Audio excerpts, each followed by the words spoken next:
Alright, we're into part 2, which might not be the most glamorous part of this operation, working underneath the dashboard. So here's our factory brake switch connector, which I disconnected already. And I believe we got to go after this red wire and this black wire are going to our new switch. So we got to unhook this guy, and I think that's going to clip into our new pedal box. We got to unhook this guy right here. We got to take the gas pedal out and remake the mount. And then obviously we got to unhook the brake master cylinder shaft, or the shaft going into the booster, I should say. And then let's see, we got the 4 nuts holding the bracket to the pedal box to the firewall. And then there's this guy right here that's got to come out.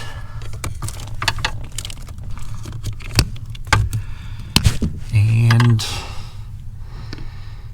that should get us on our way. I don't know that there's going to be a lot of film in this part as far as like live action, because there's just no room down here. But we'll get some of this out and then see where we're at. Okay, so we successfully got the pedals, both pedals out without disconnecting the steering shaft so far. Sorry, gas pedal connector, and this is the connector for the power pedals, which we'll just stow up in the dash somewhere.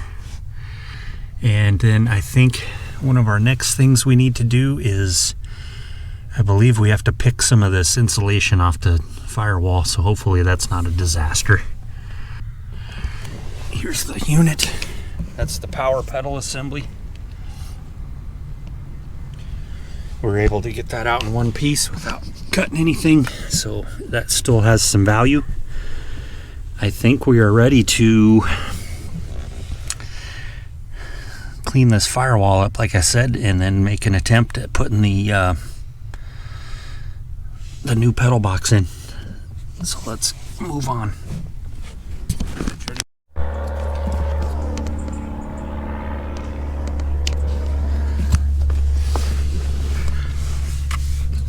Okay, so we got the insulation cut back off the firewall so that all the mounting points for both the gas pedal and the pedal box will be flat up against the firewall.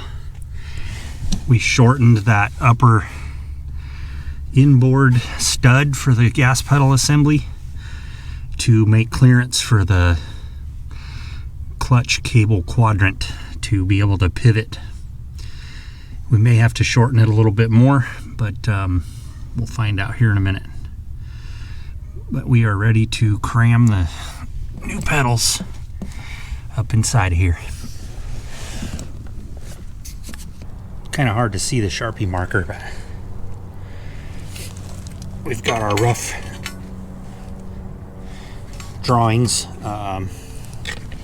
for making our gas pedal adapter, using the factory pieces as a template.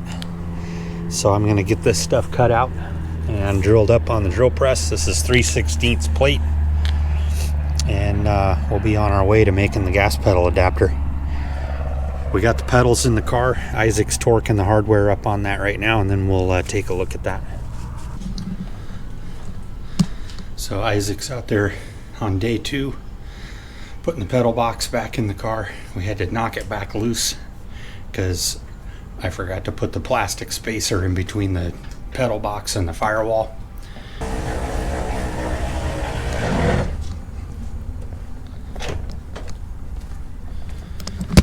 One tip that I can say that makes this job a lot easier is don't be scared to pull the brake booster in and out of the firewall where the studs go through the firewall. It makes it so much easier to work with that pedal box.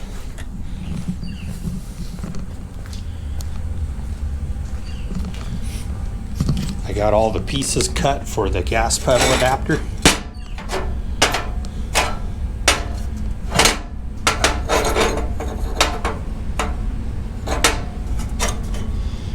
Needless to say, this is not very race car sporty oriented lightweight material. It's all 3/16 plate. So the gas pedal adapter is going to be about as heavy as the car is, but that's okay. Maybe if I get bored one day, I'll drill a bunch of holes in it with a hole saw to lighten it up.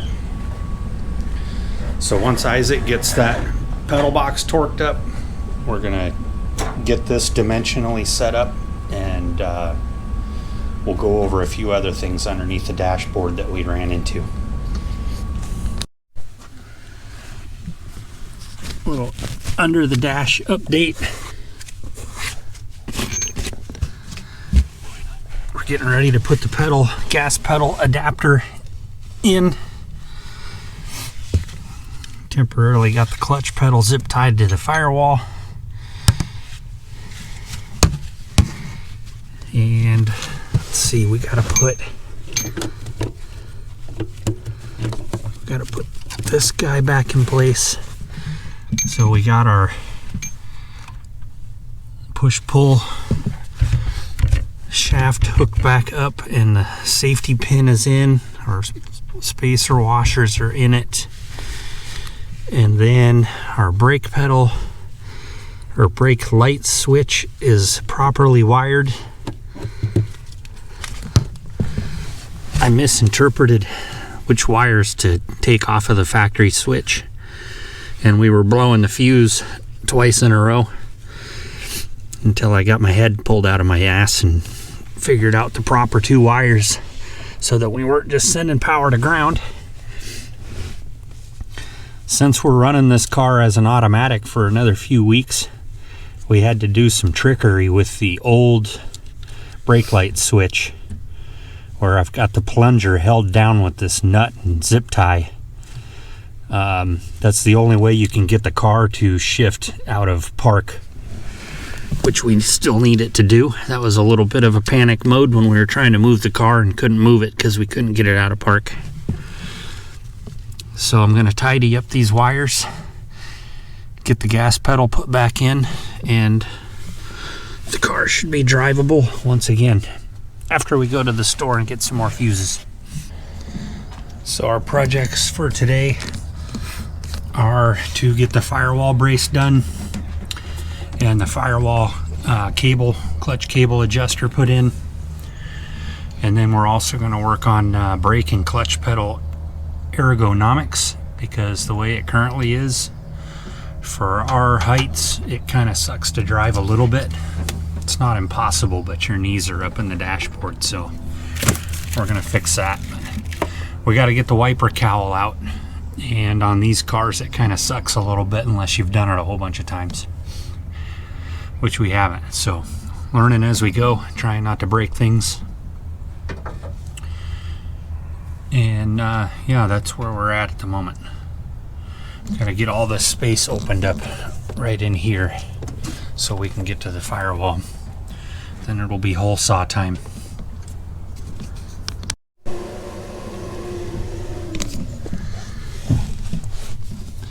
Okay, so here's where we're at as far as ergonomics.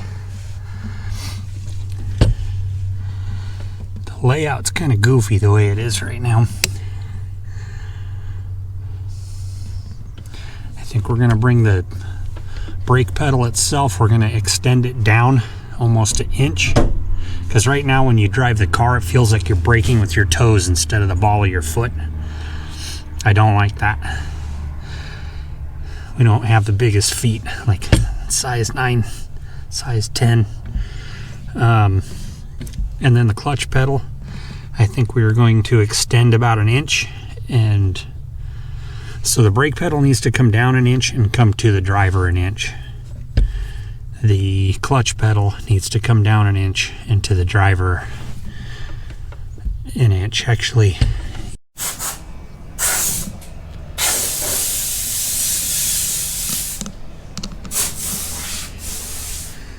All right, we got our pedals done. We got our pedals done for the second time. Kind of made a pattern on some cardboard with a Sharpie marker. That was the old pedal length and curvature. And so for the clutch pedal, we were shooting for about 3/4 of an inch to an inch longer and at least an inch closer to the driver. And I think we've accomplished that. Put a little zigzag plate in there, welded that in. You'll never see that once it's bolted back in the car. Did the same thing with the brake pedal. Kind of gave us a direction to head in. This guy's about 1.25 inches longer now and an inch closer to the driver. And I didn't show it when we got done with it the other day, but this is our gas pedal adapter. It's pretty girthy, but that's what it takes to replace the plastic motorized piece. We even got 3 lightning holes bored in it and trimmed some more of it off to try and make it not quite weigh 20 pounds. Now it weighs 19 pounds instead of 20 pounds. I'm kidding, of course. It probably only weighs about 1.5 pounds, maybe 2 pounds. But we're going to get all this put back in the car, and actually we're going to try and get the hole located for the firewall adjuster and the clutch cable to come through before we put the gas pedal back in. But I want to get this pedal back in and put that back together, and then we'll revisit where we're at. Just in time for another airplane.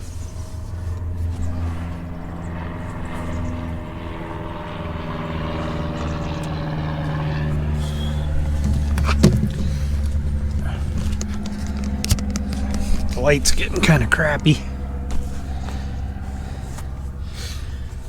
It'll be interesting to see how this shows up on camera, but here's our new pedal position.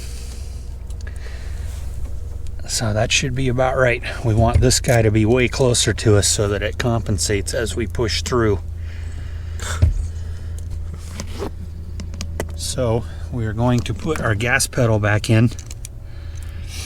Before we do that, I'll show you all the clutch quadrant. We got the hole poked for the clutch quadrant, or the firewall adjuster. Hopefully that shows through, but you can see the cable. Maybe the cable's still engaged, I'm not sure. I don't think it is, but when the cable's pulled tight, we got lots of clearance in the firewall adjuster, so we shouldn't be cutting any slots in there. Somehow we killed the battery in the car while we were working on it, and we're quite perplexed as to how we did that. We were just sitting here putting things back together in the pedals, and our relay for the airbag system started chattering really loud, and everything was dead in the car. No response from the key. Checked the voltage in the battery. It was initially at like 5 volts. Then we unhooked the battery and it went to 8 volts. So we got that charging back up, and in the meantime we're going to put the gas pedal back in and then see if the battery problem's resolved. We have no earthly idea what is going on with that, but we're fixing to find out anyways. Here we are on day 2, part 2. We got to take the this wiper tray assembly's got to come out, and on these cars thankfully it's pretty easy. I think it's like 5 bolts and then these 2 nuts right here, and then you can lift this whole thing out, and there's an electrical connector for the motor wiper motor. And we'll get that out of the way so that we can work on the firewall reinforcement plate.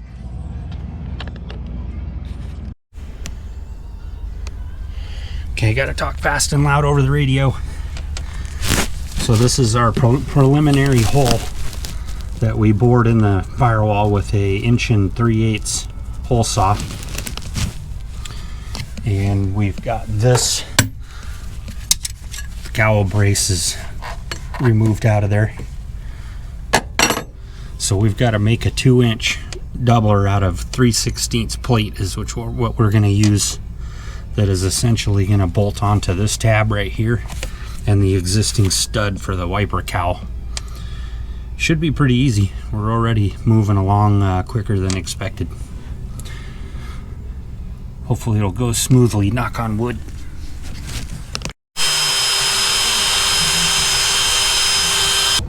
That's when you're going to be able to kind of see that you're square onto it. You want to try and keep the hole saw from digging in one spot.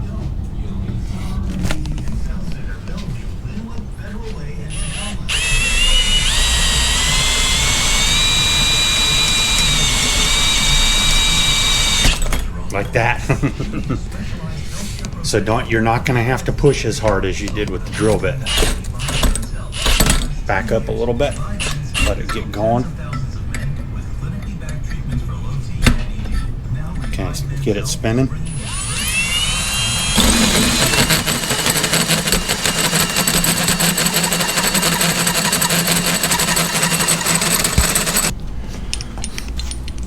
So here's what we came up with for our firewall reinforcement plate and the clutch cable adjuster. And I just went ahead and tapped this reinforcement plate so that I could screw the base of the cable adjuster into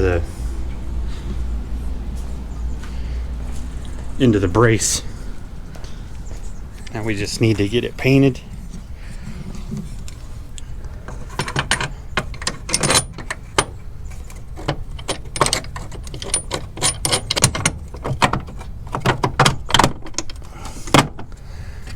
So that's what it pretty much looks like installed. It'll get a screw and some washers and a locking nut up here. And then this guy's gonna end up going back on over the top of it like that. And from what I understand, and it makes sense, this firewall adjuster is almost useless as an adjuster on a Crown Vic. Unless you want to completely take apart your cowl every time you want to adjust it. I suppose you could do that, but I think realistically it's easier to just adjust the cable down at the clutch fork. But I'm going to knock this back apart real quick and get it painted, and we can put this whole deal back together slowly.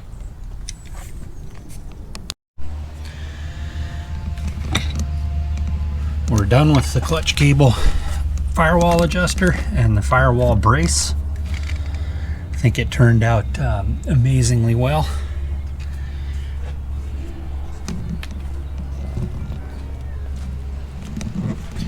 Isaac did a smash up job of getting his cowl completely cleaned up and getting all the tree crap out of there.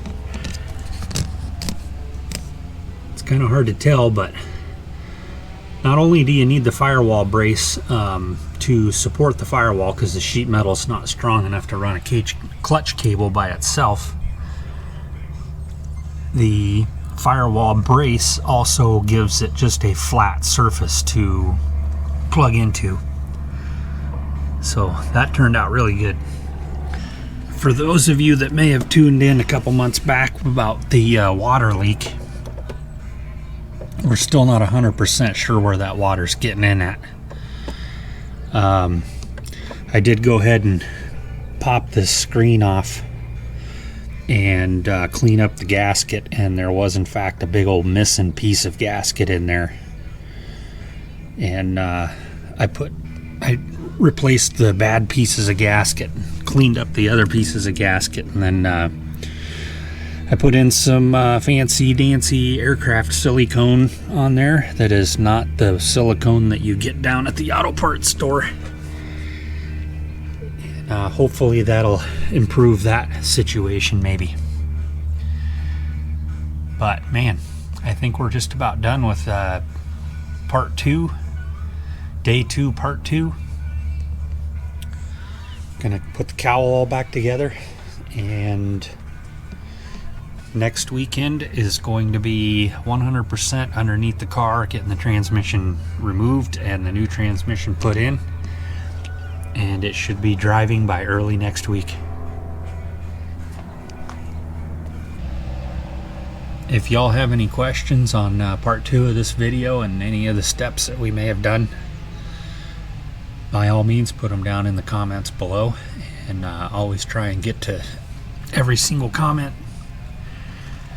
My channel's not that big, there's no excuse not to, and I'll answer them as best that I can. I feel like I'm missing something, but anyways, stay tuned for part 3 where we put the transmission in, and we'll see you on that one.